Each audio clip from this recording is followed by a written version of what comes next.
Lo siguiente son las funciones. Ya hemos dicho que el concepto de función es la implementación que el C hace del concepto de módulo, de subprograma, de subrutina. Ya vimos también la semana pasada que para nosotros las funciones van a ser muy importantes. Nosotros siempre vamos a hacer un código en base a funciones, por dos razones fundamentales. Una, por dividir un problema en tareas, y la segunda, y casi más importante, por la reutilización. Entonces las funciones en C tienen tres partes. Una es la declaración, otra es la definición y otra es la invocación. Entonces esta sección de funciones tiene tres partes: declaración, definición e invocación. No lo entendemos todavía, pero vamos a distinguir esas partes aquí en el programa en C. Esto que veis aquí arriba es la declaración. Estoy declarando la función factorial. Lo voy a poner aquí como en comentario. Esto es la declaración. Esto de aquí es la invocación. Y finalmente, esto que está aquí abajo es la definición. ¿De acuerdo? Declaración, invocación, definición. Vamos con cada una de ellas. Empecemos por la declaración. La declaración de una función es algo similar a lo que hemos visto de la declaración de una variable. Al igual que las variables hay que declararlas, hay que decir pues de qué tipo son y qué nombre tienen, a las funciones le pasa lo mismo. También hay que declararlas. ¿En qué consiste declarar una función? Pues consiste en decirle su nombre y en decirle qué tiene como entrada y qué tiene como salida. Es decir, qué tipo de dato va a necesitar como entrada y qué tipo de resultado nos va a devolver. Esas tres cosas, entrada, salida y nombre, tienen que estar en la declaración de una función. Veamos de nuevo el ejemplo. Nuestra declaración estaba aquí arriba, aquí. ¿Lo veis, no? Esta es la declaración de la función factorial. Su nombre, factorial. Podríamos haberle puesto cálculo del factorial, calcular factorial, en fin, nombre más complejo, pero bueno, yo creo que factorial se entiende suficientemente bien. Ese es el nombre de la función. ¿Qué tipo de dato necesita de entrada? Pues el tipo de dato que necesita de entrada lo vemos aquí, entre paréntesis y a la derecha. Esta función necesita como entrada un dato de tipo entero. Eso es lo que significa ese int entre paréntesis que vemos en la declaración de una función. Y este int que está aquí al principio, pues este int indica lo que devuelve la función. En nuestro caso, la función factorial va a devolver un entero. Por eso decimos que esta función es int factorial int. Se llama factorial, recibe un entero, devuelve un entero. Otro ejemplo de función, la potencia, un número elevado a otro. Imaginaros que queremos definir una función que calcule un número elevado a otro, suponiendo que la base es un número real y que el exponente es un número entero. Por ejemplo, quisiéramos calcular cuánto vale 3,4 elevado a 5. Y eso lo queremos hacer mediante una función que se va a llamar potencia. ¿Qué tendría yo que hacer para declarar esta función? Bueno, pues en principio está sencillo, ya le he dado nombre, se va a llamar potencia. Luego aquí pondría potencia. Nombre de la función. ¿Qué necesita la función potencia como entrada? Un real y un entero. Es decir, un float y un int. Eso como entrada. Entre paréntesis separado por una coma. Evidentemente el primer argumento será el real, la base, y el segundo argumento será el entero, el exponente. Potencia devuelve algo. ¿Qué devuelve? Un real. Entonces, un float. Ya tengo declarada mi función potencia. ¿De acuerdo? Entonces, la declaración de una función consiste en darle nombre, poner la lista de tipos de entrada y el tipo de salida. De momento, nosotros vamos a restringir las funciones a aquellas que solo devuelven un valor, o ninguno. Uno o ninguno. ¿De acuerdo? Más adelante en el curso veremos las funciones que pueden devolver más de un valor. Pero de momento nos vamos a restringir a las funciones que devuelven o 0 o 1. Por tanto, nosotros ponemos aquí, en este caso devuelve 1, devuelve float. Normalmente en algún libro podéis encontrar que se le dan ya nombres a los datos de entrada. Así que se ponen identificadores aquí a la derecha. Se puede hacer. Es decir, que yo podría poner aquí int n o float base exponente. Se puede hacer. Nosotros no lo vamos a hacer, porque de alguna forma parece que está condicionando los nombres de los argumentos, y no tiene por qué. Así que nosotros solo vamos a poner los tipos. Pero si alguien lo ve en un libro, pues que no se extrañe, que se le puede dar nombre ya a las variables de entrada ahí. Nosotros, insisto, no lo vamos a hacer. Ahí tenéis en ese recuadro algunos otros ejemplos de definiciones de funciones.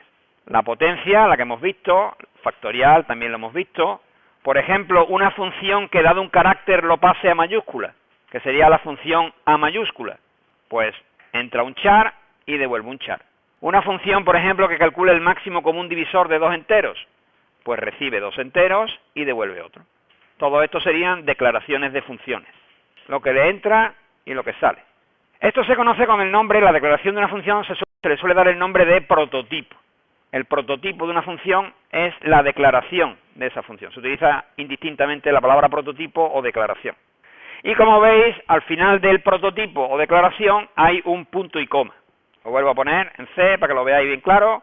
Punto y coma aquí, que indica que termina la declaración. Igual que pasaba con las variables, que también se ponía un punto y coma para indicar que terminaba la declaración. Invocación de una función. La invocación o llamada es la parte del código en el que la función es invocada o es ejecutada. ¿Cómo se invoca una función? Bueno, pues aquí tenéis la forma general de invocación de una función. Variable igual nombre de la función y entre paréntesis separados por coma los argumentos de llamada. Los argumentos de llamada se llaman argumentos reales, para diferenciarlos de otros argumentos que veremos enseguida. Los argumentos de llamada se llaman reales, porque son los valores reales con los que se va a invocar a la función. Ejemplo de invocaciones, pues aquí tenéis unas pocas. Primera invocación, pot, variable, igual, símbolo de asignación, a nombre de la función, potencia, y entre paréntesis, dos argumentos. Lógicamente, argumentos que tienen que ser del tipo que hemos puesto en la declaración. Recuerdo que el primer argumento de potencia era float, y por eso se invoca con un tipo float. El segundo argumento, el exponente, era entero, y por eso se invoca con un argumento entero. Fijaros, esta invocación que he puesto aquí de la función potencia está hecha con dos valores constantes, que son el 3.4 y el 2. ¿Podría haber hecho esta invocación con dos variables? Por supuesto. Podría haber puesto algo así como esto. Pot igual a potencia de x, n. Teniendo en cuenta que x debe ser float y n int. Entonces, 3,4 y 2 en este primer caso, o x y n en este segundo caso, son parámetros reales, argumentos reales. ¿Qué quiere decir reales? Pues son los valores que va a tener dentro de la función las variables, en este caso base y exponente. Más ejemplos, pues f igual a factorial de m, donde m lógicamente debe ser de tipo int. C igual a mayúscula de e, donde c tiene que ser una variable de tipo char. ¿Por qué de tipo char? Porque lógicamente a mayúscula, volvemos hacia arriba, es esta, y devuelve un tipo char. Luego la variable a la que se asigne debe ser de tipo char. Y finalmente, si yo quiero calcular el máximo común divisor de i y j, pues pondría p igual a máximo común divisor, mcd, de i, j, donde p, i y j, las tres, deben de ser de tipo int. ¿Dónde está la invocación a la función en mi programa ejemplo? Pues, como hemos dicho antes, está aquí. Fac, variable de tipo entero, recibe el valor que devuelve la función factorial cuando su entrada es n. Esa es la invocación. Repito, es, volvemos aquí, variable a la izquierda, símbolo de asignación, nombre de la función. En ese orden y exactamente así. Bueno, hemos visto declaración, invocación y nos queda definición. ¿Qué es la definición de una función? Pues la definición de una función es escribir el código de lo que hace esa función. Esa es la definición de una función. La definición de una función tiene dos partes. Lo que se llama cabecera y lo que se llama código. Repito, la definición de una función tiene dos partes. La cabecera de la función, o la cabecera de la definición de la función, y el código. Vamos a nuestro ejemplo. La definición está aquí. ¿Qué es la cabecera? Bueno, pues la cabecera es la primera línea. Esto, que nos tiene que sonar mucho, porque es muy parecida al prototipo. Lo único que cambia es que ahora ya sí le hemos dado valor al identificador del argumento, que se da como entrada. En este caso le hemos llamado m. Ese argumento es el argumento formal, a diferencia del argumento real. El argumento real estaba en la invocación. El argumento formal está en la cabecera de la definición. Esto es un lío de palabras. sobre todo las 1000 primeras veces, pero tenemos que acostumbrarnos, no hay más remedio. Vuelvo a repetir, argumento formal es el que está en la cabecera de la definición de la función. En nuestro caso, m es un argumento formal. Argumento real, el que está en la invocación. Puede ser un argumento real de tipo variable, como aquí la n, o puede ser un argumento real de tipo constante. Por ejemplo, si yo hubiera puesto fac igual a factorial de 6. Entonces, el 6 es un argumento real. Y el n es un argumento real. Los dos son reales. Lo que pasa es que uno es constante y el otro es variable. ¿Qué relación existe entre la n y la m? Bueno, pues existe una relación, lógicamente. Pero los nombres pueden ser distintos o iguales.